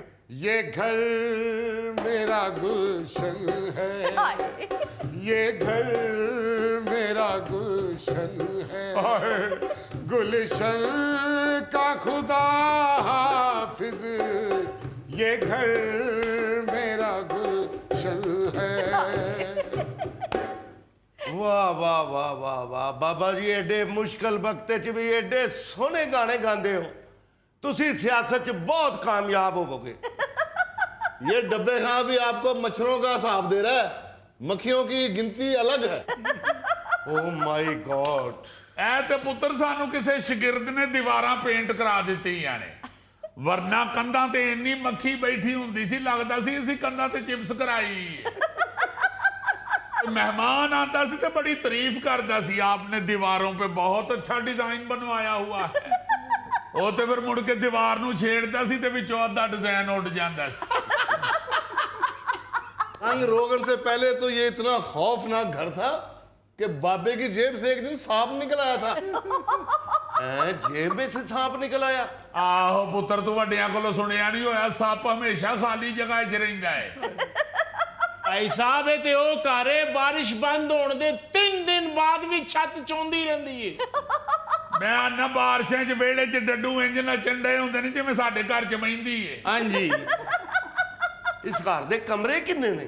ਕਮਰੇ ਤੇ ਮਾਸ਼ਾਅੱਲਾ ਇੱਕ ਏ ਜੀ, ਉਹਦੇ 'ਚ ਚਾਹ ਪਾਣੀ ਕਰੀਦਾ ਜੀ। ते सौंदे किथे हो? ਐ ਪੁੱਤਰ ਹੈ, ਮੰਜੀ ਤੇਰੇ ਸਾਹਮਣੇ ਪਈ ਨਹੀਂ ਹੋਈ, ਇੱਥੇ ਹੀ ਬਸ ਵਾਰੀ ਵਾਰੀ ਸੌਂਈਦਾ। ਇਹ ਬੜੀ ਕਰਮਾਂ ਵਾਲੀ ਮੰਜੀ ਏ, ਸਾਨੂੰ ਸਾਸ ਤੋਂ ਆਂਦੀ ਅਸੀਂ ਦੁਬਈ 'ਚ ਰਹਿਣ ਦੇ। ਇੱਕ ਜਣਾ ਸੌਂ ਕੇ ਉੱਠਦਾ ਤੇ ਦੂਜਾ ਸੌਂ ਜਾਂਦਾ। ओ बाबा जी, वारियां ला के तुसी सौं डे हो ते शौक ਤੁਹਾਨੂੰ ਇਲੈਕਸ਼ਨ ਲੜਨ ਦਾ ਚੜੇ ਹੈ। ਉਹ ਨਹੀਂ ਬੇਟਾ, ਇਹ ਵਾਰੀਆਂ ਲਾ ਕੇ ਸੌਂਦੇ ਨੇ, ਬਾਬਾ ਜੀ ਦਾ ਬੈੱਡ ਅਲੱਗਾ ਹੈ। ਹਾਂਜੀ, ਬਾਬਾ ਜੀ ਨੇ ਪਲਾਸਟਿਕ ਦੀਆਂ ਖਾਲੀ ਬੋਤਲਾਂ ਜੋੜ ਕੇ ਆਪਣਾ ਬੈੱਡ ਬਣਵਾਇਆ। ਏਡਾ ਸੋਹਣਾ ਬੈੱਡ ਬਾਬੇ ਦਾ, ਹਰੀਆਂ ਬੋਤਲਾਂ, ਚਿੱਟੀਆਂ ਬੋਤਲਾਂ, ਬਾਬਾ ਪਾਸਾ ਮੋੜਦਾ ਤੇ ਬੋਤਲਾਂ ਕੜਕੜ ਕੜਕੜ ਕੜਕੜ ਕਰਦੀਆਂ। ਆਏ ਜਿੱਦਣ ਬਾਬਾ ਜੀ ਦਾ ਹਾਜ਼ਮਾ ਖਰਾਬ ਹੋਵੇ ਫਿਰ ਬੈੱਡ ਤੇ ਥੋੜਾ ਜਿਹਾ ਨਮਕ ਵੀ ਛਿੜਕ ਲੈਂਦੇ ਨੇ। ਸਦਕੇ ਜਾਵਾਂ ਬਾਈ, ਤੁਹਾਡੇ ਪੱਲੇ ਨਹੀਂ ਧੇਲਾ ਤੇ ਕਰਦੀ ਮੇਲਾ ਮੇਲਾ, ਔਰ ਰੋਟੀ ਖਾਣ ਜੋਗੇ ਤੁਹਾਡੇ ਕੋਲ ਪੈਸੇ ਨਹੀਂ ਤੇ ਇਲੈਕਸ਼ਨ ਲੜਨ ਟੁਰੇ ਨੇ। ਉਹ ਪੁੱਤਰ ਮੇਰੀ ਗੱਲ ਸੁਣ, ਉਹ ਕੋਈ ਸਕੀਮ ਲੜਾਉਨੇ ਆ ਸਕੀਮ। ਉਹ ਕਿਹੜੀ ਸਕੀਮ ਲੜਾਣੀ ਜੇ ਬਾਬਾ ਜੀ? ਪਾਰਟੀ ਦੀ ਟਿਕਟ ਲੈਣ ਵਾਸਤੇ 10 ਕਰੋੜ ਜਮ੍ਹਾਂ ਕਰਾਉਣਾ ਪੈਂਦਾ। 10 ਕਰੋੜ 10 ਕਰੋੜ ਪੁੱਤਰ, ਮੇਰਾ ਮਤਲਬ ਹੈ ਕਿ ਤੂੰ ਹਾਂ ਆ 500 ਰੁਪਈਆ ਤੇ ਫੜ ਹਾਂ ਪੁੱਤ, ਪਾਰਟੀ ਨੂੰ ਐਡਵਾਂਸ ਦੇ ਕੇ ਟਿਕਟ ਤੇ ਬੁੱਕ ਕਰਾ, ਬਾਕੀ ਪੈਸਿਆਂ ਦਾ ਵੀ ਬੰਦੋਬਸਤ ਮੈਂ ਕਰਨਾ। ਓਏ ਆਹ ਜੀ, ਬਾਕੀ ਰਹਿ ਕਿੰਨਾ ਗਿਆ? 9 ਕਰੋੜ 99 ਲੱਖ 99 ਹਜ਼ਾਰ ਤੇ 500 ਰੁਪਈਆ ਸਾਰਾ ਰਹਿ ਗਿਆ। ਉਹ ਤੇ ਇੰਜ ਹੋ ਜਾਣਾ ਹੈ। जी जी, मुश्किल तो बस है इसी। मजाक नहीं उड़ाते किसी का, हमारे लिए यही मुश्किल होता है। बस पहला 500 आ जाए, फिर लोग की थोड़ा थोड़ा सुटन लग पैंदे ने पैसे। बाबा जी इलेक्शन भुल जाओ ਹਾਂਜੀ ते आ 500 दियां मच्छर मार जलेबियां मंगा ते घर दे चौवां पासे लाओ, तुहानू कोई होश आवे। दिल के अरमां सुबह में रह गए, दिल के अरमां सुबह में रह गए, हम इलेक्शन लड़ते लड़ते रह गए, दिल के अरमां सुबह में रह गए। रोना धोना बंद करो बाबा जी, शुक्र करो 500 वापस आ गया, वरना ਇਹੋ ਜਿਹੇ ਫਰਾਡੀਆਂ ਤੇ 500 ਵੀ ਨਹੀਂ ਚੜਦੇ। ਮੈਂ ਆਨਾ ਜੀ ਐਸੇ ਐਸੇ ਫਰਾਡੀਏ ਹੁਣ ਸਿਆਸਤ 'ਚ ਵੀ ਫਿਰਨ ਡੇ ਜੇ। ਆ ਜਿਸ ਤਰ੍ਹਾਂ ਸਾਡੇ ਮੌਸੀਕੀ 'ਚ ਨਹੀਂ ਫਰਾਡੀਏ ਆਵੜੇ, ਐਵੇਂ ਨਿੱਕੇ ਨਿੱਕੇ ਬਾਲਾਂ ਨੂੰ ਨਾਮ ਰਾਜ ਚੱਕਰ ਦੇ ਕੇ ਤੂੰ ਮੈਨੂੰ ਇੰਨੇ ਪੈਸੇ ਦੇ ਮੈਂ ਤੇਰੀ ਰਿਕਾਰਡਿੰਗ ਕਰਾ ਦਿੰਦਾ। ਹਾਂਜੀ ਇਸੇ ਤਰ੍ਹਾਂ ਹੁਣ ਸਿਆਸਤ 'ਚ ਵੀ ਜੇ ਇਹੋ ਜਿਹੇ ਫਰਾਡੀਏ ਐਵੇਂ ਲਾਰਾ ਲਾ ਦਿੰਦੇ ਨੇ ਕਿ ਤੁਸੀਂ ਮੈਨੂੰ ਇੰਨੇ ਪੈਸੇ ਫੜਾਓ ਮੈਂ ਤੁਹਾਨੂੰ ਟਿਕਟ ਲੈ ਦੇਣਾ। ਮੋਇਆ ਮਰ ਗਿਆ ਇੰਜ ਲੱਭਦੀਆਂ ਨੇ ਟਿਕਟਾਂ। ਜਿਵੇਂ ਗੁਲੂਕਾਰ ਬਣਨ ਵਾਸਤੇ ਰਿਆਜ਼ਤ ਕਰਨੀ ਪੈਂਦੀ ਏ, ਇਸੇ ਤਰ੍ਹਾਂ ਜਨਾਬ ਸਿਆਸਤਦਾਨ ਬਣਨ ਵਾਸਤੇ ਵੀ ਰਿਆਜ਼ਤ ਕਰਨੀ ਪੈਂਦੀ ਏ ਜੀ। ਤੁਸੀਂ ਕਿਹੜਾ ਟਿਕਟ ਖਰੀਦ ਕੇ ਤੇ ਸਿਆਸਤਦਾਨ ਬਣਨ ਤੁਰ ਪਏ ਹੋ? ਉਸਤਾਦ ਜੀ, ਵੈਸੇ ਤੁਹਾਨੂੰ ਸਿਆਸਤ ਵਿੱਚ ਆਉਣ ਦੀ ਸੂਝੀ ਕਿਵੇਂ? ਉਹ ਬਸ ਯਾਰ, ਕਿਤੇ ਆ ਵੱਡੀ ਤੇ ਖਾਨ ਸਾਹਿਬ ਨੇ ਬਾਬਾ ਜੀ ਨੂੰ ਵੇਸਕੋਟ ਲੈ ਕੇ ਦਿੱਤੀ ਏ, ਉਹ ਵੇਸਕੋਟ ਪਾ ਕੇ ਤੇ ਆਪਣੇ ਆਪ ਨੂੰ ਐਮਐਨਏ ਫੀਲ ਕਰਨ ਲੱਗ ਪਏ ਨੇ। ਓਏ ਇਹ ਗੱਲ ਨਹੀਂ, ਓਏ ਆਪਣੇ ਇਲਾਕੇ ਦਾ ਐਮਐਨਏ ਜਦੋਂ ਮੇਰੇ ਕੋਲੋਂ ਵੱਡੀਆਂ ਗੱਡੀਆਂ ਤੇ ਲੰਘਦਾ ਨਾ, ਮੇਰੇ ਦਿਲ ਨੂੰ ਹੌਲ ਪੈਂਦਾ ਹੈ। ਤੇ ਦੌੜ ਕੇ ਉਹਦੀ ਗੱਡੀ ਥੱਲੇ ਆ ਜਾਇਆ ਕਰੋ। ਓਏ ਇਹ ਗੱਲ ਨਹੀਂ ਪੁੱਤਰ, ਹਾਲੀ ਕੱਲ ਦੀ ਗੱਲ ਏ, ਰਕਸ਼ੇ ਤੇ ਫਿਰਦਾ ਸੀ, ਮੇਰੇ ਕੋਲ ਸਿਗਰਟ ਮੰਗ ਕੇ ਪੀਂਦਾ ਸੀ, ਹੁਣ ਮੈਂ ਉਹਦੇ ਕੋਲ ਸਿਗਰਟ ਮੰਗਣਾ ਤੇ ਆਪਣੀ ਗੱਡੀ ਦਾ ਸ਼ੀਸ਼ਾ ਚੜਾ ਕੇ ਤੇ ਨਿਕਲ ਜਾਂਦਾ। ਇੰਤਹਾਈ ਫਜ਼ੂਲ ਗੱਲ ਕਰ ਰਹੇ ਹੋ। ਪਹਿਲੀ ਗੱਲ ਤੇ ਐਵੇਂ ਉਹਦੇ ਕੋਲੋਂ ਗੱਡੀ ਨਹੀਂ ਜਿਹਦਾ ਸ਼ੀਸ਼ਾ ਇੰਜ ਚੜਦਾ ਹੈ, ਉਹਨੇ ਬਟਨਾਂ ਵਾਲੀ ਗੱਡੀ ਰੱਖੀ ਹੈ। ਦੂਜੀ ਗੱਲ ਐਵੇਂ ਜੇ ਰੱਬ ਨੇ ਉਹਨੂੰ ਇੱਜ਼ਤ ਦੇ ਦਿੱਤੀ ਹੈ, ਗੱਡੀ ਦੇ ਦਿੱਤੀ ਹੈ, ਤੇ ਤੁਸੀਂ ਕਿਉਂ ਉਹਦੀ ਗੱਡੀ ਵੇਖ ਕੇ ਤੇ ਆਪਣਾ ਮੂੰਹ ਲਾਲ ਕਰਨਾ ਚਾਹੁੰਦੇ ਹੋ? ਹਾਏ ਪੁੱਤਰ ਉਹ ਮੈਂ ਕੋਈ ਆਪਣਾ ਮੂੰਹ ਲਾਲ ਨਹੀਂ ਕਰਨਾ ਚਾਹੁੰਦਾ, ਮੈਂ ਸਿਆਸਤ ਚ ਆ ਕੇ ਤੇ ਆਵਾਮ ਦੀ ਖਿਦਮਤ ਕਰਨਾ ਚਾਹੁੰਦਾ। ਆਵਾਮ ਦੀ ਖਿਦਮਤ ਕਰਨ ਵਾਸਤੇ ਸਿਆਸਤ ਚ ਆਉਣਾ ਜ਼ਰੂਰੀ ਨਹੀਂ, ਉਂਝ ਵੀ ਕਰ ਸਕਦੇ ਹੋ। ਆ ਦਿਓ 500। मेरे तकरीबन प्यारे दोस्तों, यार तकरीबन प्यारे क्या हुआ, कहना तो पूरा कहो मेरे प्यारे दोस्तों। गौरी साहब, ये तकरीबन उन्होंने आपकी वजह से ही कहा है। यार तुम भी तकरीबन चूहे ही हो। यार मैं बताना ये चाह रहा हूं कि आप ये जानते हैं माशाल्लाह आप लोग आर्टिस्ट हैं, मगर हर इंसान बेशक वो आर्टिस्ट हो या ना हो, उसकी ये ज़हनी और दिली ख्वाहिश होती है कि मुझे लोग पहचाने और मुझे देख के नारे नूरे भी लगाएं, अगर हो सके तो मुझे कंधों पे भी उठा लें। हर इंसान की ये ख्वाहिश होती है। ये नारे जिंदाबाद वाले या मुर्दाबाद वाले? वैसे कुछ बेवकूफ तुम्हारे जैसे होते हैं जो मुर्दाबाद वाले नारे भी पसंद करते हैं। जाहिर है ख्वाहिश तो किसी बंदे की यही होगी कि मुझे कंधों पे उठा के जिंदाबाद नारे लगाए जाएं। बहरहाल आपको जो खबर पेश कर रहा हूं वो सुनेंगे तो आप समझ जाएंगे कि मैं ये क्यों बात कर रहा हूं। जी फरमाइए। होता ये है कि जब बंदा इस काबिल हो जाता है कि उसे लोग पहचानना शुरू हो जाएं, जी तो वो जो ख्वाहिश है वो पीछे रह जाती है, उस बंदे के लिए फिर प्रॉब्लम भी बन जाती है। खबर आज की कुछ यूं है नायरीन, मशहूर इंटरनेशनल म्यूजिक बैंड BTS के गुलकार को बार बार घर की घंटी बजाकर तंग करने वाली खातून पकड़ी गई। अदालत ने वार्निंग के बावजूद गुलकार जोंग कूक को तंग करने पर खातून को 1 साल कैद की सजा सुना दी। ये वाकया जनूबी कोरिया में पेश आया, जबकि गुलकार को परेशान करने वाली खातून का ताल्लुक ब्राजील से है, अच्छा, जिसने 22 बार गुलकार के घर जाकर 133 मर्तबा घंटी बजाई। हाय हाय 133 मरतबा घंटी बजाई, ये तो कोई ज्यादा खतरनाक ही मदा लग रही है। हाँ जी हाँ, ऐसे ऐसे खतरनाक मद्दा किसी वक्त पल्ले पड़ जाते हैं और फिर बंदे को तंग और परेशान भी करते हैं। मगर यार ये तो ज्यादा ही तंग करने वाली बात है। मैं कहना जी देखो ना जरा, मद्दा अपने पसंदीदा फनकारों को मुतवज्जो करने या मिलने के लिए कैसी कैसी हरकतें कर जाते हैं। हाँ जी। ये भी नहीं सोचते कि गौरी इस वक्त ख्वाबे खरगोश के मजे ले रहा है या थैला भाभी की कड़ी निगरानी में घर में अपना झाड़ू पूछा कर रहा है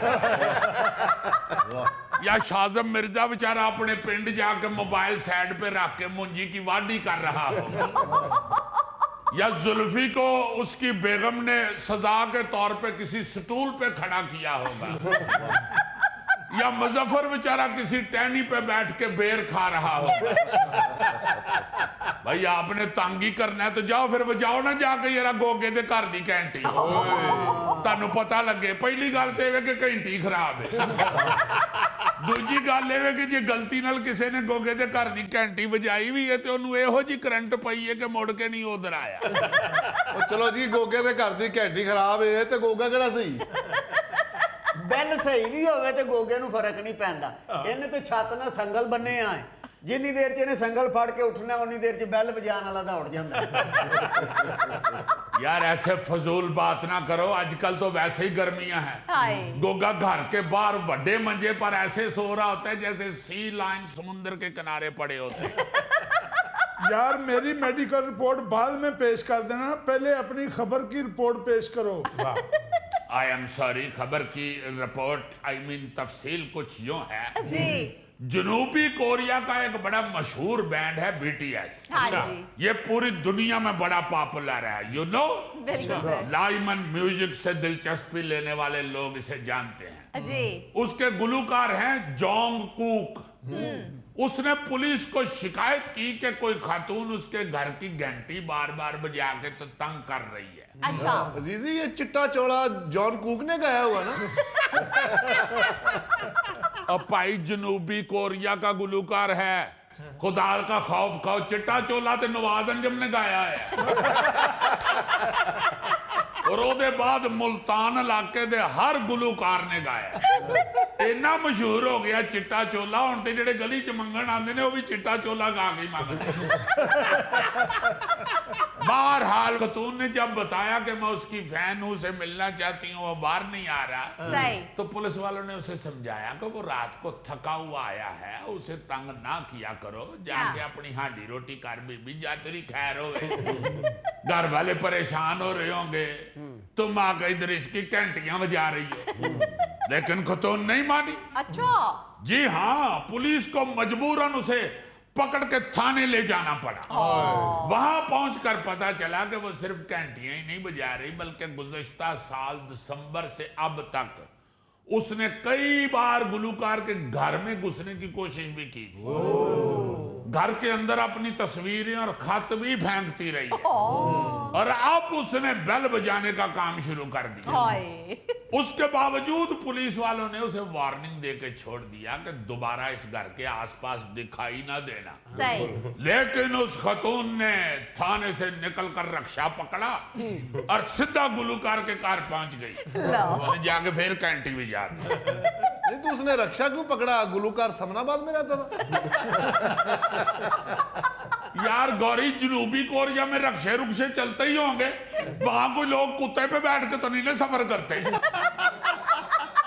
अच्छा जी, जब पुलिस के बार बार रोकने के बावजूद खतून मुसलसल जोंगकूक के घर के चक्कर लगाती रही, जी। तो पुलिस ने फिर खतून को पकड़ के अदालत में पेश कर दिया। अच्छा। बाद फिर अदालत ने पुलिस की हदायत नजरअंदाज करने पर उसे 1 साल कैद की सजा सुना दी। जज ने जरूर ये भी कहा होगा कि इसे जेल में बंद कर दो और इसके सेल में एक घंटी भी लगवा दो, ताकि ये घंटी बजाती रहे और इसे एहसास होता रहे कि इसने दूसरों को तंग करके कितना गलत काम किया। लो जी, जिड्डी ढीठ खतून है ना, इन्हें साल बाद रिहा होंदे सारे जौन दे घर दा ओही रक्षा फड़ना। बंदा फैन हो, मगर इतना भी फैन ना हो कि अगले बंदे की अज़दवाजी जिंदगी खराब कर दे। अज़दवाजी जिंदगी मैंने इसलिए कहा है कि ये जो उन्होंने गिनती की है ना, 133 मरतबा बेल बजाई है इसने, हाँ जी सर। वो लाइमन खतून खाना ही गिनती कर सकती।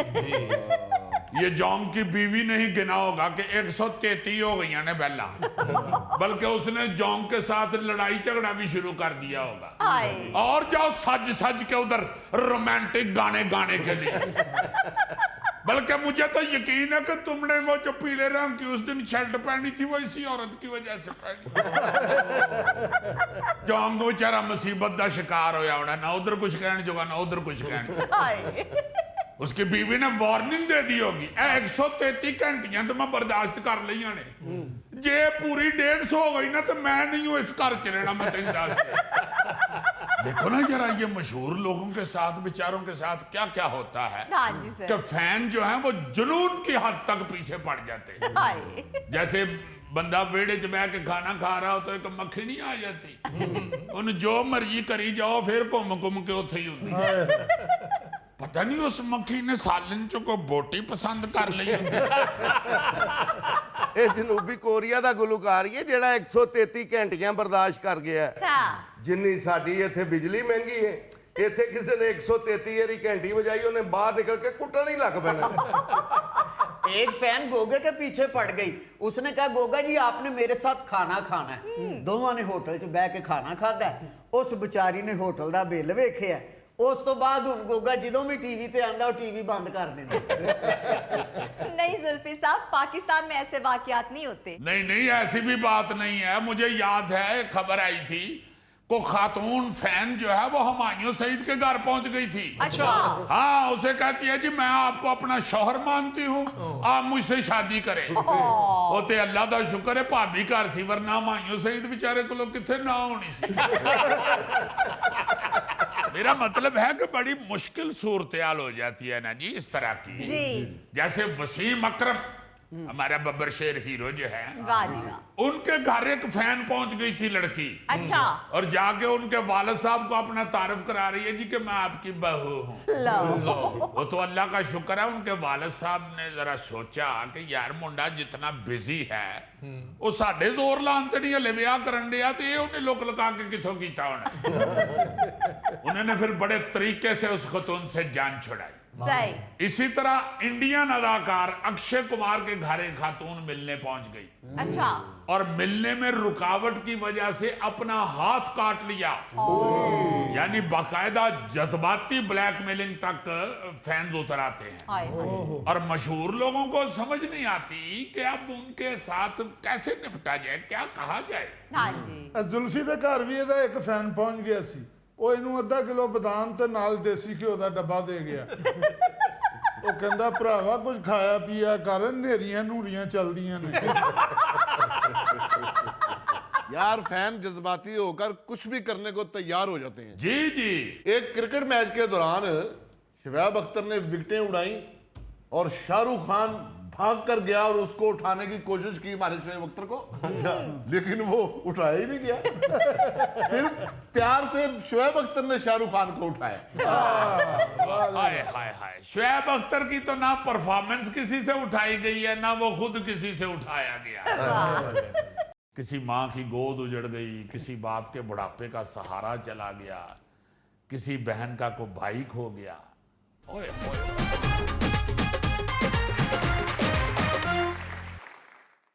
अच्छा जी, ये जो लाहौर के इलाके कान्हा में वो छत गिरने का वाकया पेश आया है जी।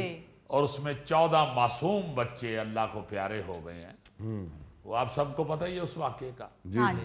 यानी देखें कि घर में बने हुए ट्यूशन सेंटर की छत गिरने से उसके मलबे तले 14 मासूम जिंदगियां, यानी 14 ख्वाब, 14 खानदानों की खुशियां दफन हो गई। हाय। किसी माँ की गोद उजड़ गई, किसी बाप के बुढ़ापे का सहारा चला गया, किसी बहन का को भाई खो गया। ओए होए होए होए। ऐसे सानेहात पर बात करते हुए दिल तो कांपता है, क्योंकि दूसरों के अल्फाज कभी भी उन माओं के आंसुओं की तर्जुमानी नहीं कर सकते हाँ जी। जिन्होंने अपने बच्चों को किताबें थमाकर घर से रुखसत किया और फिर कफन में लिपटा हुआ वापस वसूल किया। तौबा। जो बच गए हैं वो बच्चे जख्मी हैं। जी। उनके मासूम जहन सारी जिंदगी इस हादसे के खौफ से बाहर नहीं निकल पाएंगे। बिल्कुल सही। मैं समझता हूं कि ये हादसा नहीं, सानेहा है। और हम पहले भी इस मौजू पर बात कर चुके हैं कि ऐसे सानेहे अचानक नहीं होते। बरसों की गफलत, नाकस मनसूबाबंदी, कवानीन पर अमल दरामद ना होने का नतीजा होते हैं ये वाकयात। हाँ जी सर। अब आप देखो ना कि बागबानपुरा में आज एक और वाकया हो गया है। एक स्कूल की छत गिर गई है, उसमें भी एक बच्चा अल्लाह को प्यारा हो गया। तो भाई इसके लिए पॉलिसीज बनानी पड़ेंगी, इसके लिए कोई कवानीन वज़ा करने पड़ेंगे। बिल्कुल सही बात। अब याद करें ना, कुछ अरसा पहले वो मोटरवे के ऊपर एक बड़ी ही को नाकस सी बस में बच्चे जा रहे थे। जी जी जी जी जी। और वो हादसा पेश आया था। उसके बाद वो स्कूल बंद कर दिया गया, स्कूल के मालिक को गिरफ्तार करा दिया गया। हाँ जी। भाई कुछ खुदा का खौफ करें। वो जो नाकस बस वो बनाशना के फिर मोटरवे पे चढ़ाई हुई थी। बिल्कुल सर। वो किसने उसको इजाजत दी थी? हाँ जी। आपने उन लोगों को पकड़ा है या आपका कोई इस तरह का कानून है? अब देखे ना, बाद में फिर भाग दौड़ करते हैं, शोर शार मचाते हैं, और वो चंद दिन तो ऐसे शोर मचता है जैसे अब लाजमन कोई ऐसी पॉलिसी बना दी जाएगी, ऐसे कानून बना दिए जाएंगे, जी ऐसा कोई लाहा अमल तैयार कर लिया जाएगा कि अब ये दोबारा नहीं ऐसा नहीं, हादसा हो। बिल्कुल मगर फिर होते भाई, ये एक ट्यूशन सेंटर खोला हुआ है इतने नाकस घर के अंदर। जी वो तफसील तो घर वाले ये बताते हैं ना जी कि वो छत जो है वो टपकती थी, हमने उसके लिए मट्टी डाली थी, ये है वो है। अब वो वजन बढ़ता गया और वो छत गिर गिर गई। गई, हाँ जी जिस तरह ये हमारे अलहमरा के 2 नंबर हाल की छत गिरी थी, जी जी आपको याद होगा। अब वो लोहे के अंगलारन वगैरह और वो टीन की छत थी, वो भी टपकती थी। तो वो अलहमरा का जो अमला है उसने बगैर किसी से पूछे, बगैर किसी को बताए, किसी इंजीनियर को या उस ठेकेदार को जिसने वो बनाई थी छत, जी जी खुद ही वो उस पे मट्टी डलवाते रहे, वो सीमेंट बजरी कोल कोल के उस पे फेंकते रहे। हाय हाय उसका वजन बढ़ गया। वो नीचे जो अंगलारन शिंगलारन वेल्ड करके खड़े कराए हुए थे उन्होंने, हाँ जी वो सारी वेल्डिंग टूट गई, वो टांके टूट गए, छत नीचे गिर गई। हाय वो तो अल्लाह का शुक्र है उस वक्त कोई फंक्शन नहीं था हो रहा, कोई ड्रामा नहीं था उधर हो रहा जी वो खाली हाल था। सुबह सुबह वो छत गिरी है, वाकया पेश आया। जी जी भाई कुछ ये जो बिल्डिंग डिपार्टमेंट है आपका, कुछ उसकी पॉलिसियां होनी चाहिए, कोई कानून बनने चाहिए बिल्कुल सही कि जहां पे ज्यादा तादाद में लोगों ने जमा होना है, क्या वो छत इस काबिल है? हाँ मैंने पहले भी ये बताया था कि मैं जब थिएटर किया करता था तो मुझे आदत थी नामवर दोस्तों को बुला के तो ड्रामा दिखाया जाए ताकि थिएटर का मोराल अप हो। सही तो मैंने जावेद इकबाल साहब, बहुत बड़े कार्टूनिस्ट जो हैं कार्टूनिस्ट, हमारे, हाँ जी सर। उनको मैंने कहा, अच्छा। गौरी साहब मैंने कहा कि जावेद भाई ड्रामा देखने के लिए आए, हमने लगाया हुआ है। जी वो कहते हैं कि यार सोहेल मैं ड्रामा तो नहीं देखने आता। मैंने कहा जी क्या मतलब? कहते हैं नहीं मैं कभी सिनेमा के अंदर फिल्म देखने भी नहीं गया। अच्छा मैंने कहा जी क्यों? हाँ कहते हैं यार मेरे जहन में एक खौफ है कि अगर कोई अंदर आग लग जाए, कोई हादसा पेश आ जाए, तो इन्होंने कोई ऐसा दरवाजा बनाया हुआ है इमरजेंसी, किस तरह एकदम 700-800 बंदा निकले बाहर, एग्जिट कैसे है? बिल्कुल कोई यहाँ पे इस तरह के तो चीजें देखते ही नहीं है। कंस्ट्रक्शन करते हुए या नक्शा पास करवाते हुए कोई ऐसी चीजें तो देखी नहीं जाती। सही सो बिल्डिंग जो है उसके इस्तेमाल का जो तरीकाकार है या किस पर्पस के लिए उसने इस्तेमाल होना है, क्या वो जो बिल्डिंग है वो मुतहम्मल है उस सारे यूज की, उस इस्तेमाल की। सही जैसे मैं आपको बताऊं कि इंग्लैंड में हम गए हुए थे एक ड्रामे के लिए, काफी पहले की बात है। अच्छा तो वहां हम एक फ्लैट में रह रहे थे। वो जाहिर है वो सारे आर्टिस्ट भी थे, वो जो प्रमोटर थे वो भी 5-6 लोग थे, वो शोर वोर कर रहे थे। सही तो हम साए किसी ने शिकायत कर दी, तो जनाब ब्रिटिश पुलिस पहुंच गई वहां पे। अच्छा उन्होंने दरवाजा खटखटाया, उन्होंने कहा भाई आप इस फ्लैट में इतने सारे कैसे आ सकते हैं? इस फ्लैट में तो इतने लोगों की इजाजत ही नहीं है, आप लोग क्यों इधर रह रहे हैं इतने सारे लोग? सही वो खैर प्रमोटरों को पता था कि एक यहाँ पे कानून है कि इतने लोग जो हैं वो इस साइज के फ्लैट में नहीं रह सकते। उन्होंने जल्दी से कहा नहीं जी नहीं, यहाँ पे इतने लोग रहते हैं, 2-3 ही रहते हैं, हम बाकी तो मेहमान आए हुए हैं मिलने के लिए, ये वो हम जा रहे हैं। ये कह के उन्होंने पुलिस से जान छुड़ाई। उन्होंने कहा फौरन यहाँ से निकलें, सही इस फ्लैट में इतने लोग नहीं रह सकते। सो इस तरह के कानून यहाँ क्यों नहीं है? क्यों नहीं कोई सोचता? हाँ जी भाई आप खुदा के वास्ते जब कोई हादसा पेश आता है तो आप उस वक्त दौड़ें लगानी शुरू कर देते हैं और वही रटे रटाए, वही लिखे हुए पहले से बयानात दे के लोगों को तसल्ली देने की कोशिश कर रहे होते हैं। हाँ जी बल्कि वजीर आला साहबा ने एक कदम आगे बढ़ के वो फौत होने वाले बच्चों के लवाहिकीन को 20-20 लाख रुपए देने का भी ऐलान किया। मगर माफी के साथ क्या ये 20 लाख रुपए उनके गमों का मदावा है? बिल्कुल नहीं क्या उनका गम इससे दूर हो जाएगा? हाय कभी नहीं, कभी नहीं। बिल्कुल भाई खुदा के वास्ते आम आदमी जो है उसे भी आप उतना ही इंपॉर्टेंट समझें जितना आप अपने आप को या अपने लोगों को या अपने मेंबरान को, अपने मिनिस्टर्स को, ये बड़े बड़े उमरा जो हैं उनको जितना हम समझते हैं उतना ही हम आम आदमी को भी समझते हैं। बिल्कुल सही ऐसे ना करें, लायानी किस्म की गुफ्तगू शुरू कर देते हैं, इतनी तकलीफ होती है सुन के कि यार ये क्या कहा जा रहा है। हाय हाय हाय। अभी मैं उसकी एक मिसाल आपको देता हूं कि पंजाब असेंबली में ना जी इजलास के दौरान बात हो रही थी एजुकेशन पे और सेहत के महकमे पे। जी। तो वो वजीर खेल मौसूफ फैसल खोखर साहब खड़े होके तो क्या तारीफ कर रहे हैं अपने सेहत के महकमे की जी। और वाकया बयान कर रहे हैं कि मेरे वालिद साहब के एक दोस्त हैं और दोस्त जो है वालिद का वो भी चाचा होता है। जी जी। तो सेनेटर अब्बास खान अफरीदी कोहाट में केपीके में वो रहते हैं और उधर कोई फायर इंसिडेंट होता है वहां पे और वो आग में झुलस जाते हैं और दौड़ें लग रही हैं। शाम 7 बजे का टाइम होता है मगर वो 11 बजे तक भागते रहते हैं। मैं भी फोन कर रहा हूँ अस्पतालों में को बर्न यूनिट कहीं है तो वहां पे इनको दाखिल करें फौरन, मगर कुछ नहीं था उधर। हाय हाय हाय। साथ वो केपीके के हालात भी बताना चाह रहे हैं कि वहां तो जला हुआ आदमी नहीं कोई कहीं का अस्पताल में दाखिल हो सकता। तो मैं चूंकि वो मेरे वालिद के दोस्त थे, अल्लाह की कसम रात के 11 बजे मैंने वजीर आला साहबा को फोन किया और उन्होंने फौरन फोन उठाया और उन्होंने फौरी तौर पे एयर एम्बुलेंस का बंदोबस्त किया और वो अफरीदी साहब को वहां से इधर लेके आए और हमारे सूबे में आके वो एक अस्पताल में दाखिल हुए। यार खुदा का खौफ खाएं कुछ। पहले तो मुझे ये बताएं कि आपके अलावा कितने लोग हैं इस पंजाब के अंदर जो रात के 11 बजे क्या सवेर के 11 बजे भी वजीर आला को फोन कर सकते हैं। हाँ जी। भाई आपका फोन तो उन्होंने उठाना ही है। आपके घर में जितनी टिकटें दी हुई हैं उन्होंने, उससे साफ पता चलता है कि आपके तो उनके साथ बड़े अच्छे रिलेशन हैं। हाँ जी। या तो सारे पंजाब के साथ या गरीब आदमी के साथ भी उनके उतने ही रिलेशन हो कि रात के 11 बजे माड़े आदमी का भी वो फोन उठा लें और एयर एम्बुलेंस का बंदोबस्त हो जाए। बिल्कुल सही बात। खुदा के वास्ते कुछ इस तरह का लाहा अमल अपनाएं कि गरीब आदमी जो है वहां तक ऑटोमेटिक सहूलत पहुंचे। बहुत अच्छी। ऑटोमेटिक उसका भी ख्याल होता रहे। कवानीन ऐसे बनाए जी। ये इस तरह की अजीब सी गुफ्तगू करके लोगों को तसल्ली ना दे। अब ये जो वाकया पेश आया छत गिरने वाला, मैं ये अर्ज करूंगा कि खुदा के लिए बिल्डिंग डिपार्टमेंट को या जो मुतल्लका लोग हैं उनको ये गुजारिश करें कि कोई ऐसा कानून बनाया जाए, अगर किसी ज्यादा तादाद में लोगों ने इकट्ठे होना है तो वहां की बिल्डिंग की हालत भी देखनी चाहिए।